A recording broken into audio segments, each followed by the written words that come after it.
Hello, we are FedenBaaska's and welcome to our channel. So we were thinking about this idea quite a while because now we are doing a tandem trip in Southeast Asia. But before that, Fede did alone, like 13,000 kilometer bike trip. So I'm gonna ask some questions about his last trip. So maybe it will be interesting for someone or be like useful for someone, I think. Or inspirational. Yeah, inspirational. Because when I was in high school, that's a long time ago. At that time, internet was like not so common. So I used to go to internet cafe and read for like travel blog. So maybe I don't know. That's inspired kind of this trip. So maybe his talk will be inspire some of young guys' dream. Who knows? Okay. So can you introduce yourself and tell us what inspired your long journey alone? Hi everyone, I'm Federico. I am at the moment 28 years old and I'm Italian. Used to live in a small town in the outskirts of Rome.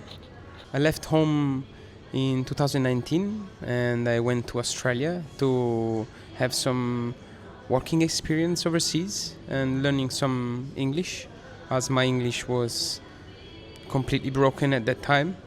And and Australia blew my mind completely. I met any kind of travelers and I met like endless kind of lifestyles where people is living on the road or where people is like just having small holidays, people selling their houses or their or everything they own and just hit the road without like time limit, or also every age, people taking a year off between high school and university and just go around, or like people in their retirement age that they sell everything they have and just roam around in caravans. And so the traveling world became a little less scary and it became quite normal. Yeah, traveling became my passion. I always liked to go around, but not as much. After working in Australia for 2.5 years, I had some money spared, and in the same time I traveled around Australia with the van. Since the time I was in Australia, I started looking at people traveling by bicycle, even without understanding really the meaning of it. And after having done the backpacking trip in Southeast Asia, where the traveling becomes slower and the local places are more interesting than the touristic ones, then I start really to understand the meaning of traveling by bicycle and understand what people was talking about. Also, like started to understand what all the feedbacks that these people traveling by bicycle were giving. So my inspiration started there, and especially there was this Italian man that now I think is 45 years old. Anyway, in his 40s, that he used to travel by bicycle since 2004 or something like, very back in the days when nobody was doing it, and this man went everywhere in the world. And he used to travel his first trip with a second-hand bike bought in Southeast Asia in a random shop, and he said so many stories about his first trip where he had like 60 punctures and many problems, but it was the best trip of his life. And I was like, how it can be the best trip of your life with all these problems? But then you understand on the way. And this guy's name is Dino Lanzaretti, and I maybe watched his YouTube videos 100 times each. And he went to Tibet illegally, cycling the checkpoints of the military in the early morning before the sunrise when the military were sleeping. And all this crazy story made me dream so much. And so that's where I got the inspiration. So I think now we need to do some illegal stuff, no? Like cycling when it's dark. I remind you that this video will have Italian and Mongolian subtitles, so Mom will watch. Sorry, Mom, that was a lie. We only have one mic, so please understand. So and it's connected to a gelato spoon. Okay. Yeah, we both love gelato. I think I just got an idea. We should travel for gelato, babe. Yeah, I think nobody knows, but we are already doing that. As we go and try to find the best gelato in every country we go. So. Okay, so next question is, why did you do it alone? And how did you prepare yourself physically and mentally before the trip? Or no preparation, just do it? First of all, alone, because nobody would follow me at the beginning, and it's it's not just a common choice. So I think just someone crazy like me could do it with me. Yeah.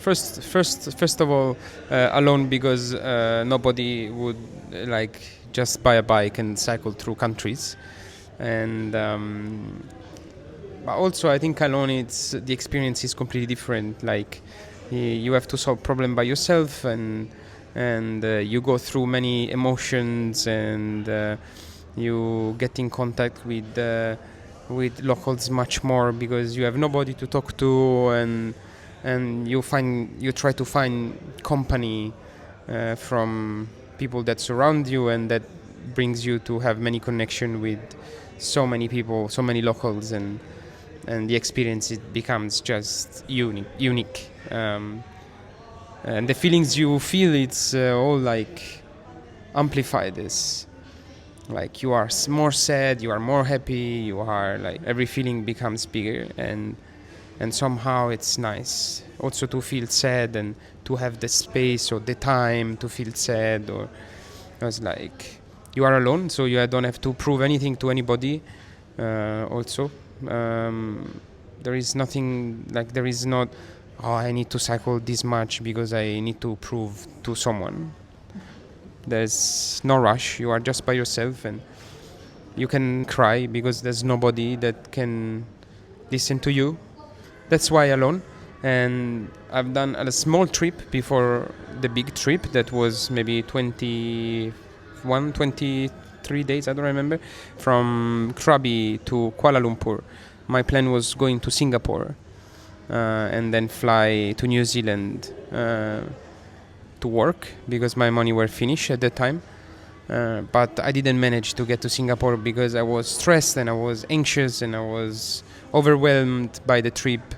So I just interrupted, and I thought that was not the right time. And then I worked 1 year very hard on saving, and then I bought all the things I needed. I also bought things from Europe, some quality gear for the big trip, and then I fly from Wellington to Singapore, where I didn't get at the previous trip, and I started my trip from there without preparation. Actually, 2 days before starting the trip, I was still working in the restaurant at that time. So preparation zero. I was fat because I used to eat restaurant food every day, and I used to work so much and used to have drinks with the colleagues after work almost every night. So I was fat. I was the opposite of fit, but I was so excited. So I think, I got powered by excitement. So how was your route, and how was your planning from where to where, and how long did it take? And then just from where to where, and how did you plan? I didn't have to do so much planning, to be honest. I read a couple of books written by one female traveler, like woman traveler, that cycled from Vietnam to Italy. She's Italian, and she went all the way up to Mongolia and then back through the stands and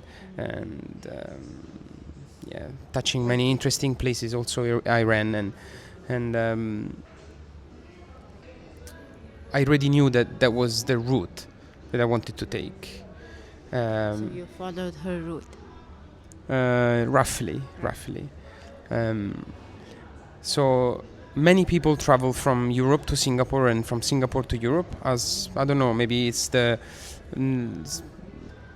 most southeastern point of mainland Asia or something like that. Anyway, it's getting to and from Singapore. Starting from Singapore is like kind of main route from Europe and to Europe. So I started in Singapore, and also I didn't get to Singapore in the previous trip, so I started from there, and then also crossing China. China for me was a big question mark. Like I had no idea, no information. Especially, I don't know, in Europe, but many people have not many information about China. Maybe lately a little bit. But yeah, a few years ago, it wasn't open to tourism like now, and it was very mysterious, which I liked it so much. And then Mongolia. Also, reading this book really made me interested about Mongolia, and it was the northest point of the trip, and then from there it was west towards Europe. So there were surely shorter ways to get from Singapore to Europe, but I didn't want to fly also, so that was the route without flying. And yeah, I didn't plan actually where to cycle, in which road to cycle. I would just decide on the way. I just knew which countries I wanted to go. From Singapore to Italy, yeah? To go home. Mm-hmm. That was the original plan. Yeah, the original plan was cycling home. And the first time I gave this information to my family, they were slightly shocked. Slightly? Yeah, slightly shocked. And I said, you know that bike that I'm bringing around with me since 1 year and I don't use and is getting dust, full of dust? And they say, yes, yeah, okay, I'm gonna take that and cycle home. And I think my mom cried and my grandma cried. It was a disaster at the beginning. But I think at some point, yeah, at some point they gave up, I think, and yeah, they trusted me anyway. I'm a good guy. And anyway, I have so many good stories to tell, and on the way they always got more confident and more confident because of all the good news that I would give them. So my mom and dad was completely okay compared to that. They didn't cry so much. They only cried a little bit when we leave. Yeah, because the information was, hey mom, I'm gonna cycle with Fede in Thailand maybe for a month or two or something like that, and we're gonna raise money for air pollution. And my information that I gave to my family was, hey mom, I'm gonna start cycling from Singapore and I'm gonna go to home. I'll come home by bicycle by myself and it's gonna take maybe 1.5 years. So yeah, a little different. Yeah, that's right. Mine was quite mild. Yeah, it was quite mild. And also mom and dad was happy to we are helping the air pollution part. So okay. What was your like daily routine, like everyday routine, and then which country was the most shocking or like was different than you think? I think, okay, I start with the first question. So my daily routine was in the cycling day was just getting up. Obviously, it depends from the country I was in. If it's a hot place, wake up before the sun and like start cycling in the morning. have some food on the way, keep cycling, have some more food, and then resting, and then keep cycling, and then finding a place to sleep. That was, the main worries, honestly, were just eat and sleep. Where to eat and where to sleep. Not much more. The rest day I would just like chill a little bit more in the morning and then sightseeing around and trying to make some content with for my previous Instagram page, which didn't work so much. I used to camp a lot, so in the morning, first thing to do is like removing the camp, putting away the tent and cooking some food if I'm camping. In cheap countries, I used to eat more street food, or like on the street, on the road, and in cheap restaurant. Or in more expensive countries, I used to cook breakfast by myself. And the routine change a lot, depends where you are. In a cold place, you have to wait for the sun to come out before you can actually get out of the sleeping bag, like the Gobi, for example. Or in places like Malaysia, as soon as the sun comes out, you just want to sit and not move. So it really depends. But that was the routine. And then it changes also if you are traveling alone or with someone. On the way I met different people and we shared the road, so you kind of adapt. And also that's part of it, and it's part of the fun, like adapting to the lifestyle or like the traveling style of other people. And you can learn so much from people that used to do that for longer than you. Like Rob and Emily. Hello, Rob and Emily. We shared the road for a while. Yeah, you learn a lot, and the routine changes a lot. This was my routine, so really small worries. You have your house with you on the wheels, so don't need to worry about anything else than 1 square meter around you. You have just to take care of the bike, take care of where to sleep, and take care of what to eat. That's it. And the water. Compared to the stressful city life when you have so many things to do and so many things to worry about, it's much easier, you know. It looks more complicated and extreme and dangerous and blah blah blah, but it's actually much easier. I think every country is shocking in its way, you know. At that time I was traveling Malaysia for my second time, so Malaysia, the East Coast is a little different from the West that I traveled before. So the East Coast was quite more local, which was nice and less trafficated. But it wasn't shocking because I already knew, and also Thailand same. Probably the first shocking country was Laos, where everything was quite remote compared to Thailand. Like population is much less, and there were so many mountains and the roads were all destroyed by Chinese trucks going up and down their main roads. So that was quite shocking. The dust was shocking. I've never seen so much dust, and actually these poor people living along these villages on the main street where all these Chinese trucks go almost 24 hours, and they just breathe dust from the road all day, and all the shops and all the supermarkets are all just full of dust. And China was shocking because every small town on the map was like huge, like the biggest city in Italy, or like 3 times that. Or I've been in cities that were like 28 million people. For me, was something I've never seen in my life.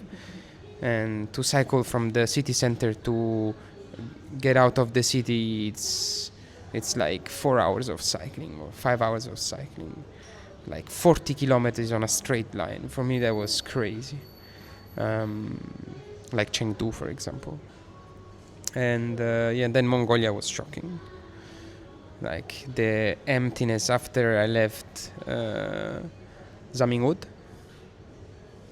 that was shocking. The first night was in the Gobi was just crazy for me.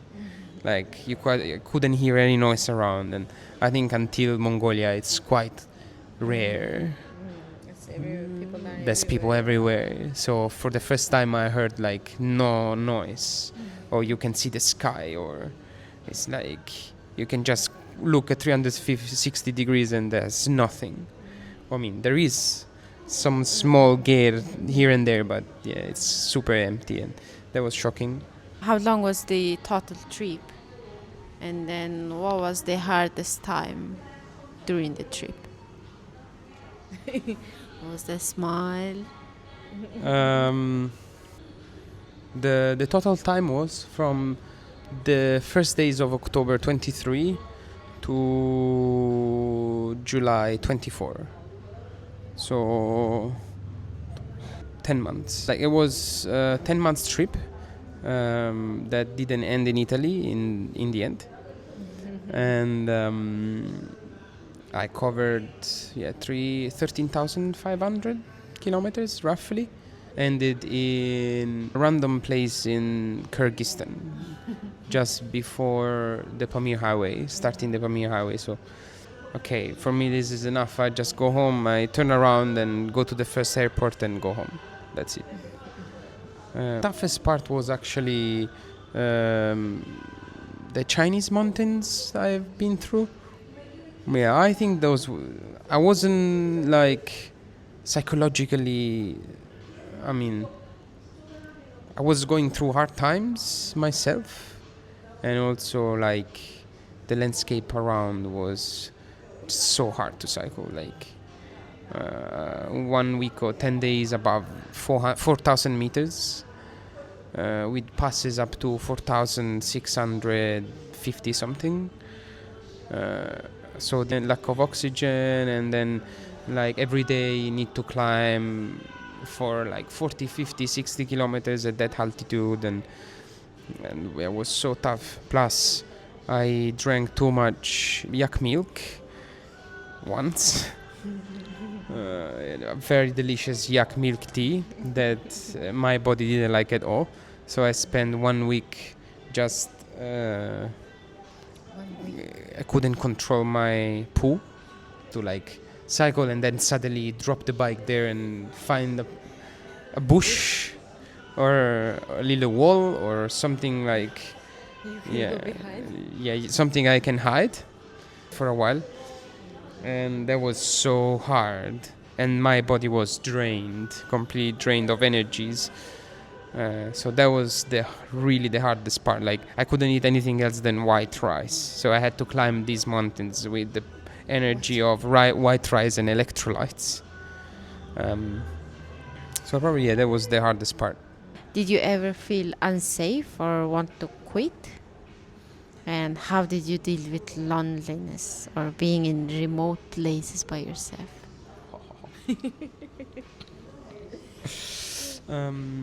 I've never felt like extremely unsafe.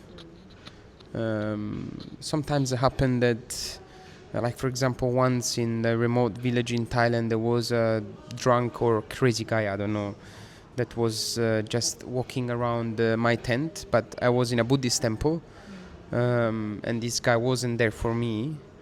He was just walking around and talking by himself until like very late, and he acted very weird and stuff like that. But in that case, I don't know, you can just take one stick in your tent or something and just hope for the best. Normally people also don't do these kind of bad things in religious places, so I felt quite safe. Just little suspicious or little like doubting. Yeah. You didn't feel unsafe while you sleep in the Gobi? No, I didn't feel unsafe at all. Actually, I'm more scared of sleeping in the city than sleeping in the desert. Like, in the desert, there's very few things that can like harm you or hurt you. When in the big cities, you have drunk people, or like you have like people that maybe wants your money or stuff like that. But still, that when you travel by bike and you see someone camping in the middle of the street, it's probably not a person that has money. So it's not, you are not like the main aim of people. You are like dirty, smelly, your clothes are hanging smelly on the bike outside, and you are sleeping in a piece of fabric, and you don't really look like so rich, you know. So you are not like you're not the target at all. Maybe sometimes I needed to camp in like populated area. Just put the tent on the footpath and maybe near the street. Maybe that's you get up more often in the night, let's say, and maybe because your brain can't rest. But it's not feeling unsafe. It's maybe just unconsciously taking care of, like being alert or stuff like that. I never thought really about quitting, but I don't know, like today is a nice day and everything's nice, tomorrow is a tough day. It's like, oh my god, this is so hard, why I'm doing this. I was slightly uncertain some days, but never really think about quitting. The time I thought about quitting, I quit. So. And the loneliness? Yeah, that was tough, yeah. Sometimes you look for some company, sometimes you can't, you just deal with it. You just deal with your loneliness, and especially me, I've never been alone before this trip. That's why I interrupted the previous one earlier, because I couldn't bear with my loneliness. And in this trip, I left everything behind. I sold everything I had, and there was no way back, actually. Mm-hmm, yeah. I wanted to quit this trip before it started. I wanted to quit this trip while I was on the plane for Singapore. And I thought, I can't make it. Like, it was so anxious because I was alone suddenly and I left everything. And that time I thought, okay, I'm just gonna take my bike that is packed in this box and just put it on the next airplane and go home. But then there was, like, so randomly, the first time and the last time that happened to me, the flight I was on with Air New Zealand had Wi-Fi, free Wi-Fi. The Wi-Fi, I could talk with my flatmate, and they told me many nice words, and he said, look, now you are already there, like you already left everything, so now why you should like regret it? At least try. The biggest step is done. Which was true, like the biggest step was deciding and planning and leaving everything behind. So now that big step is done, so just at least try. Then if you can't, you just quit. And so there was like, okay, so I held it on for quite a while, and then for 10 months. The first days were quite hard, actually, so stressful, but then then you learn and then you enjoy it. Okay, so here's the kind of part one. So I have more questions, and also if you're interested about some questions about his long trip, please feel free to put it in the comments. So if you have many questions, we will do maybe part 2. Yeah, sure. Thank you for answering so many questions, and you're welcome, and you look very familiar. Actually, really? Yes, actually, I feel we have some connection. Do you want to go for ice cream? Yes, why not?